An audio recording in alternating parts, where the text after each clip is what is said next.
Shoutout sa mga unang nag-comment. At sa inyong lahat sa pagsuporta at panunood. Ang susunod na episode ay abangan sa susunod na linggo. Salamat po. Huwag kalimutan mag-like and subscribe upang maabangan pa ang mga susunod na recap. Sa labas ng barrier, matatagpuan na lamang ang isa sa mga bodyguard na inatake at napunta na lamang sa dingding na binasag ito.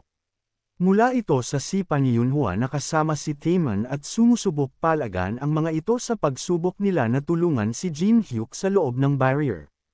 Pinalibutan sila ng napakaraming bodyguard kaya naman binalaan ni Yunhua ang mga ito na umalis sa kanyang harapan dahil kung hindi ay papatayin niya ang lahat ng mga ito. Natanggal na lamang ang blackout barrier ni Kim Ki-tae at lumabas silang dalawa, naglalakad sa magkabilang direksyon. Pinakalma siya ni Jin Hyuk, at nang makita nila na lumabas ito, agad nilang tinanong kung ayos lang ba siya at kung hindi ba ito tinakot doon ng puwersahan. Kung gugustuhin daw ni Jin Hyuk na ubusin ang lahat ng mga naruroon ay dapat lamang niyang sabihin ito kay Yunhua.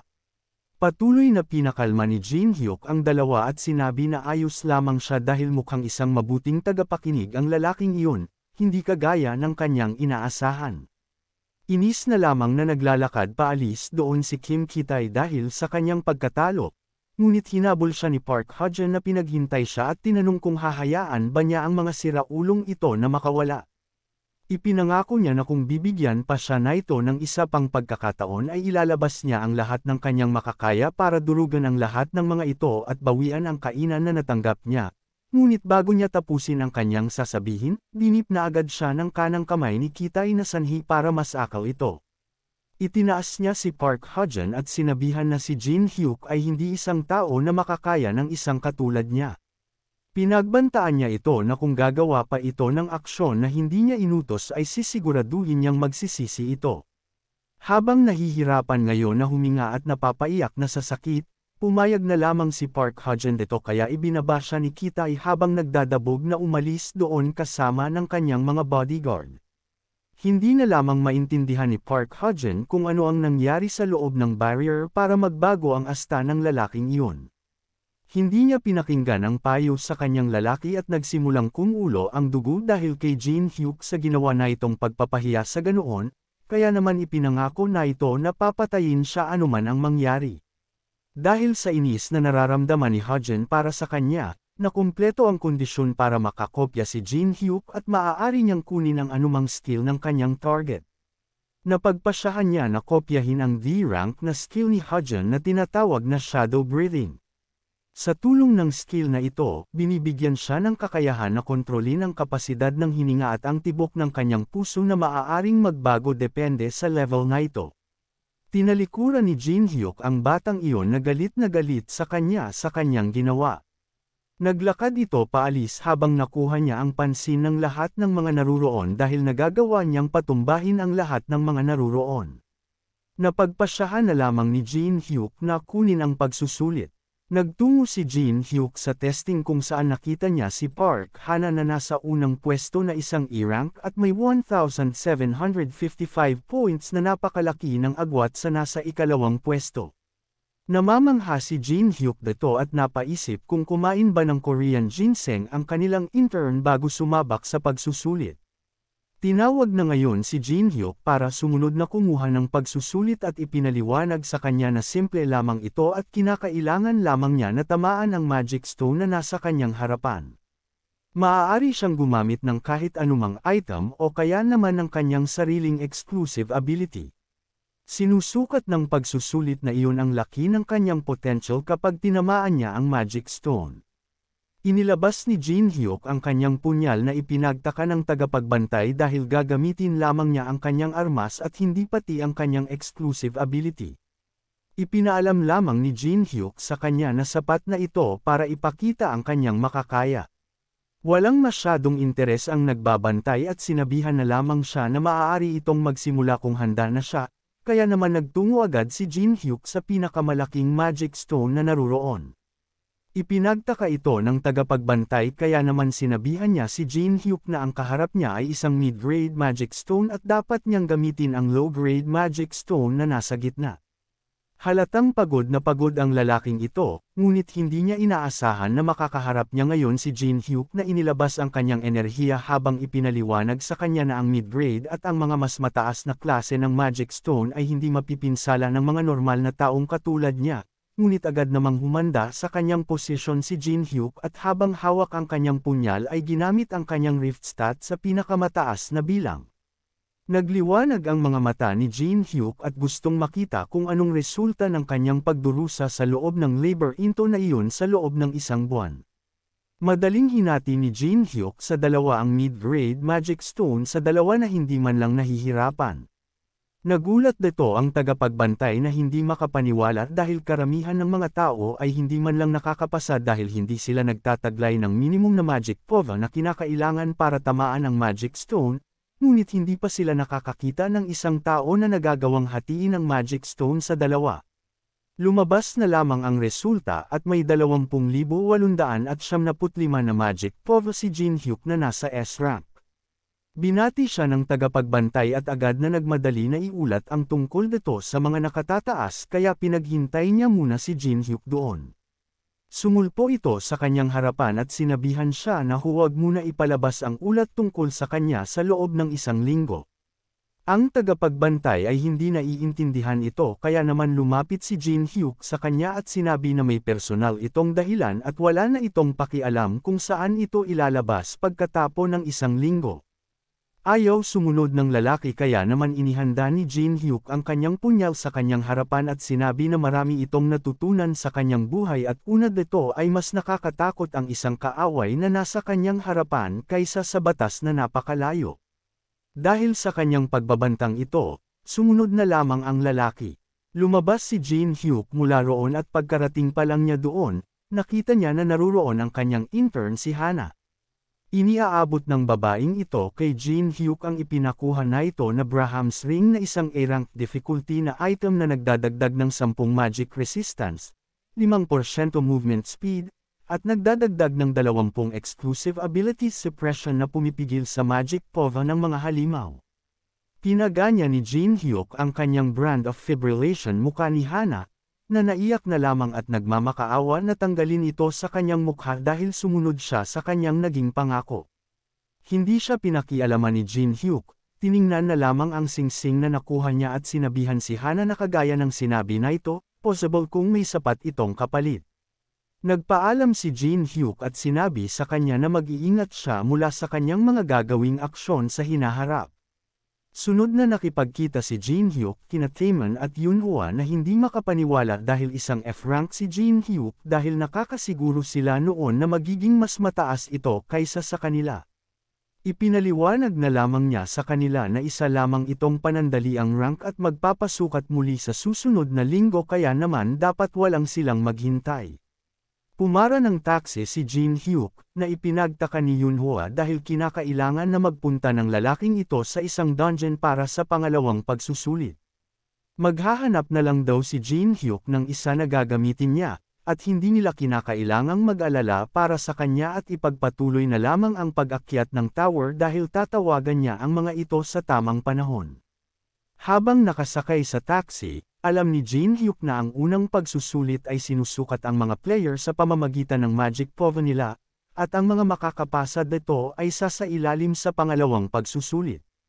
Simple lamang ang laman na ito dahil kinakailangan niya na mag-clear ng isa sa mga dungeon ng Tower of Trials, at dahil walang limitasyon na ibinibigay, karamihan sa mga tao ay pumipili ng mga dungeon na may goblin o kaya naman mga orc dito. Ngunit ang pupuntahan niya ay ang Tangled Ruins na matatagpuan sa unang palapag na kahit na simulan ng Tower of Trials 11 taon na ang nakaraan, o kaya naman sa kasalukuyan kung saan nagpapakita ang Tower of Trials sa tunay na buhay, walang sinuman na nagawang mag-clear dito. Nagtungo si Jin Hyuk sa kinaroroonan ng ruin na ito na tinatawag na Hall of the Depraved, ngunit nagtatrabaho siya bilang isang kargador. Binalaan lamang siya ng boss habang inutusan siyang bilisan ang kanyang paglalakad at makisabay sa kanila. Sa loob ng bulubunduking bahagi ng ruin sa unang palapag ng tower ay matatagpuan si Jin Hyuk na napipilitang magrehistro bilang isang kargador dahil sa kasalukuyan ay isa lamang siyang F-rank at hindi siya maaaring pumasok sa ruin ng mag-isa dahil ang mga guild na nagbabantay dito ay hindi siya hahayaan. Ang isa sa kanyang mga kasamahan ay lumingon sa kanya at kinausap ito habang tinatanong kung anong kanyang dahilan kung bakit nagtutungo hanggang doon.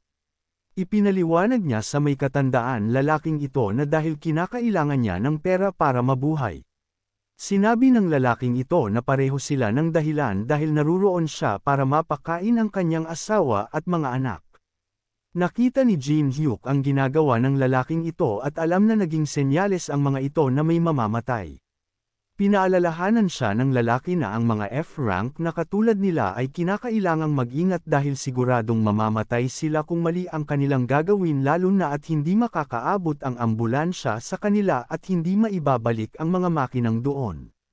Sinabihan na lamang ni Jin Hyuk ang lalaking ito na hindi na ito kailangang mag-alala dahil ang lahat ng mga taong naruroon ay magagawang makauwi ng ligtas. Nagtaka ang lalaking ito sa sinasabi ni Jin Hyuk hanggang sa napatawa na lamang ito ng napakalakas at tinanggap ang mga babala na salita na ito dahil nagtataglay ito ng lakas ng loob na hindi makukumpara sa katulad na ito na mga bata.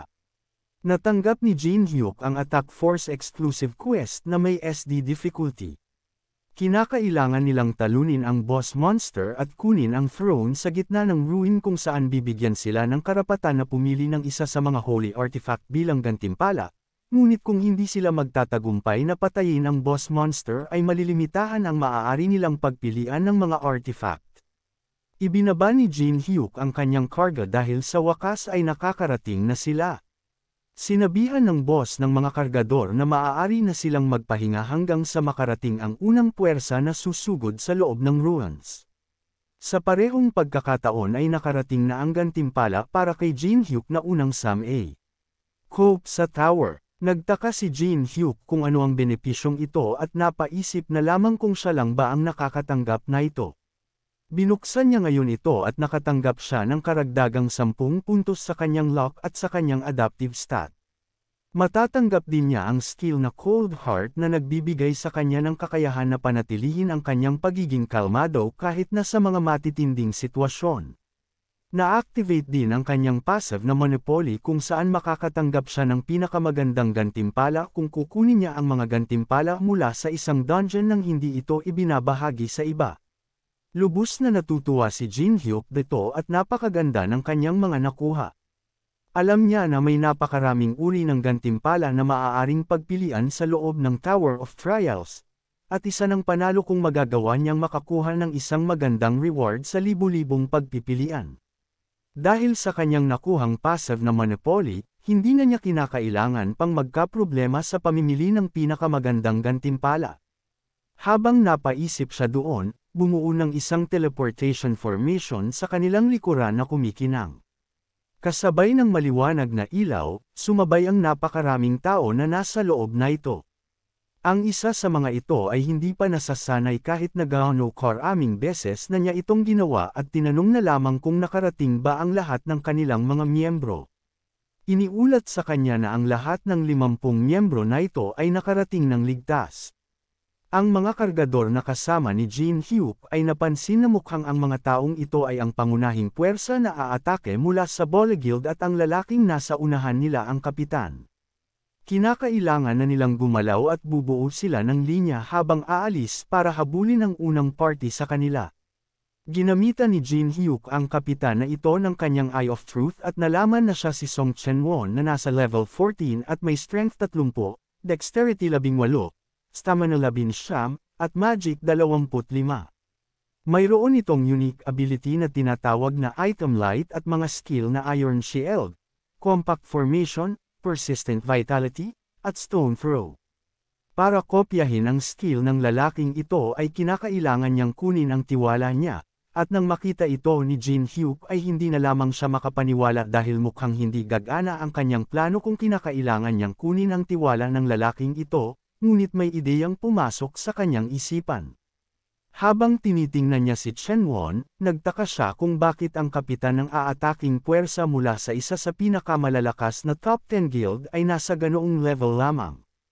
Hindi na ito masyadong pinakialaman ng lalaki, basta hindi siya ito hihiliin at magiging isang malaking pabigat.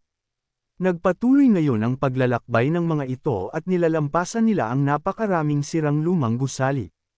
Ang mage na nangunguna sa kanila ay binalaan ang lahat na magiging madilim ngayon mula doon, kaya naman kinakailangan nila na siguruhin na sumusunod sila sa kanyang likuran dahil kung maliligaw sila mula sa hindi pagbabantay sa tamang daan ay hindi na sila mailigtas. Ginamit ng mage na ito ang kanyang skill na illuminant na nagpapakawala ng pulang liwanag na tumaas hanggang sa nakapunta ito sa bubong ng malawak na silid. Sa pagpapailaw na ito ay nagpakita ang napakaraming bangkay. Namamangha ang mga kargador sa kanilang nakikita dahil mukhang ito ang ruin mula sa mga usap-usapan. Ang mga bangkay na nakikita nila ngayon ay nabibilang sa mga halimaw na tinalo na ng advance party at mukhang tuluyan nilang dinurog ang mga ito. Nakakatakot ang pakiramdam na nakuha nila mula sa silid, ngunit ipinagpatuloy nila na sumunod sa mga player na nasa kanilang harapan. Napansin ang isa sa mga player na nakakarating na ang mga kargador nila at ipinaalam ito sa kanilang kapitan. Kumaway ito sa mga kargador at pinapunta doon. Nagtaka si Jin Hyuk sa kanyang nakikita sa kanyang harapan dahil walang sinuman sa mga player na nasa kanyang harapan ang napinsala pagkatapo nilang labanan ang napakaraming mga halimaw. Kung iisipin mula sa estado ng kanilang pangunahing puwersa na aatake ay impossible nang magawa ng kanilang advance party na makarating ng ganoon kalayo na hindi nakakatamaw ng pinsala. Nagulo na lang ang kanyang pag-iisip nang sinapak siya sa kanang balik ng matandang lalaking kasama niya kanina at tinanong kung ano ang ginagawa na ito dahil bakit lamang ito nakatayo doon at hindi binibigyan ng tubig ang mga player. Nainis ng kaunti dito si Jin Hyuk at naalala na isa pala itong kargador. Iniwan siya ng matandang lalaki para siya na ang bahala doon at si Jin Hyuk na ang bahala sa mga dayuhan na nasa kabilang panig dahil may takot ang matandang ito sa mga dayuhan. Tiningnan ni Jin Hyuk ang mga dayuhan na ito at ipinagtaka kung bakit sila naruroon. Nakikita niya ang mga armor ng mga ito na may mga krus at parang mga paladin. Pamilyar sa kanya ang disenyo ng mga armor na iyon at alam niya na kabilang sila sa isang maliit na grupo ng mga pinakamahusay mula sa Europe na tinatawag na Zion Guild. Nagkapansinan sila ng isang knight na nakasuot ng helmet at puting kapa. Nakita ni Jin Hyuk ang maliit na tao sa mga ito at inisip na lamang kung dapat ba niyang kaibiganin ang babaeng iyon.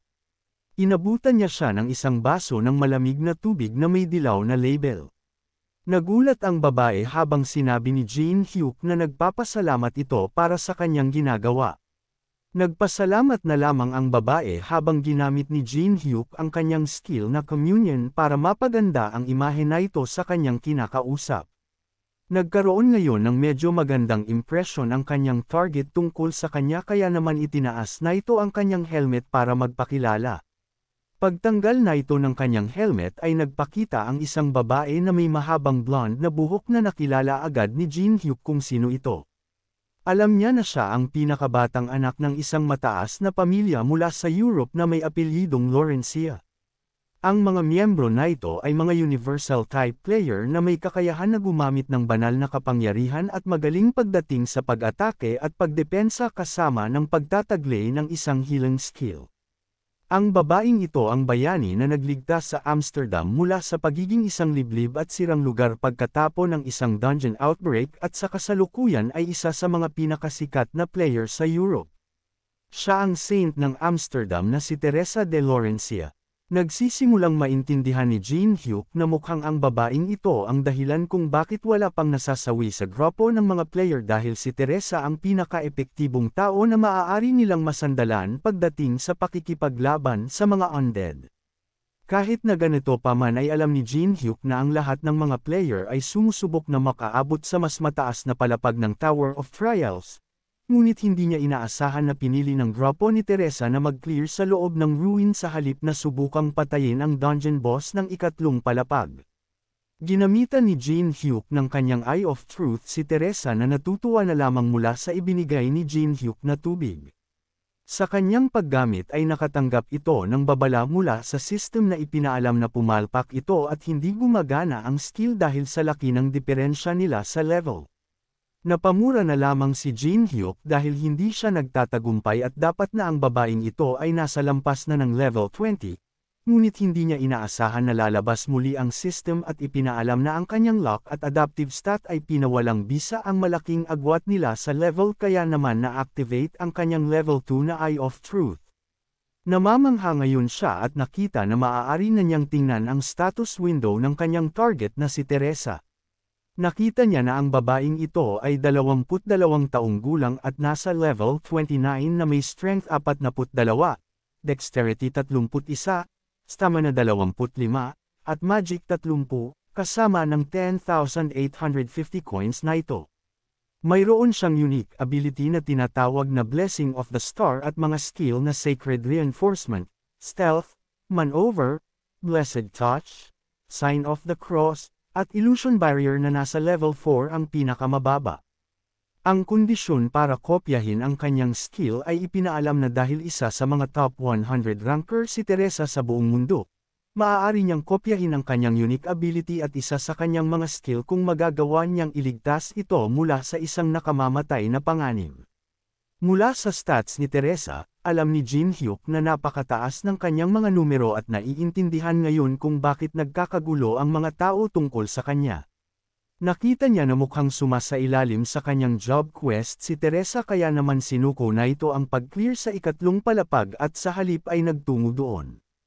Ibinabalik ni Teresa ang tasa at nagpasalamat para sa tubig habang sinabi ni Jin Hyuk sa kanya na siya dapat ang nagpapasalamat dito dahil sa kanyang makukuhang napakagandang gantimpala mula sa kanya. Alam ni Jin Hyuk na siya dapat ang nagagalak dahil nagtataglay ang babaeng ito ng unique ability na itinuturing na pinakamaganda sa lahat ng Holy Knight. Ang kanyang Blessing of the Star ay kinakailangan ni Jin Hyuk, at binigyan siya ng pagkakataon ng babaeng ito na makuha ito, ngunit ang kanyang kinakaharap na problema ay kung papaano siya gagawa ng sitwasyon para mahulog ito sa panganib at mabigyan siya ng pagkakataon na mailigtas ito. Naiintindihan niya na hindi ganon ka-simple na gawin ito. Mula sa malayo, tumawag si Chenwon kaya naman agad itong tumakbo para tingnan ito. Habang pinagpapawisan pa sa kanyang pagtakbo, hindi na lamang siya makapaniwala. Sa kanyang harapan ay napakaraming bangkay at ipinaalam sa kanyang kasamahan na masama ang sitwasyon dahil ang mga guardian na dapat na binabantayan ang guardian ay patay ngayon.